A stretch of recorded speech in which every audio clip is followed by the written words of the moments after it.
പ്രവാചകനെ വിളിച്ചുകൊണ്ട് പാപമോചനത്തിന് പോലും പ്രാർത്ഥിക്കുന്ന വരികളാണ് മങ്കൂസ് മൗലിദിൽ കാണാൻ കഴിയുകയെങ്കിൽ, പ്രവാചകനെ വിളിച്ചുകൊണ്ട് ഞാൻ താങ്കളുടെ അടിമയാണ് നബിയെ എന്ന് വിളിക്കുന്ന വരികളാണ് സറഫന മൗലിദിൽ കാണാൻ കഴിയുക.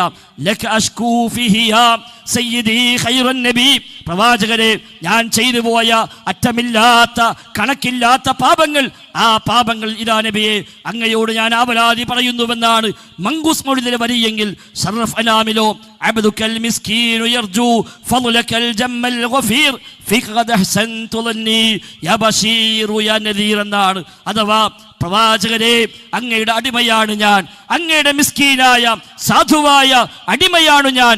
അബ്ദുക്കൽ മിസ്കീൻ, താങ്കളുടെ മിസ്കീനായ ഈ അടിമ, യർജു അവനിതാ ആഗ്രഹിക്കുന്ന നബിയെ ഫളലകൽ ജമ്മൽ ഗഫീർ, താങ്കളുടെ ധാരാളമുള്ള ആ ഫളല് ഔദാര്യമാണ് നബിയെ താങ്കളോട് ഞാൻ ആവശ്യപ്പെടുന്നത്, ഞാൻ ആഗ്രഹിക്കുന്നത്. അതുകൊണ്ട് നബിയെ ആ ഫളലുകൾ എനിക്ക് നൽകിയാലും എന്ന ആശയമാണ് സറഫന മൗലിദിലൂടെ പാടിക്കൊണ്ടിരിക്കുന്നത്.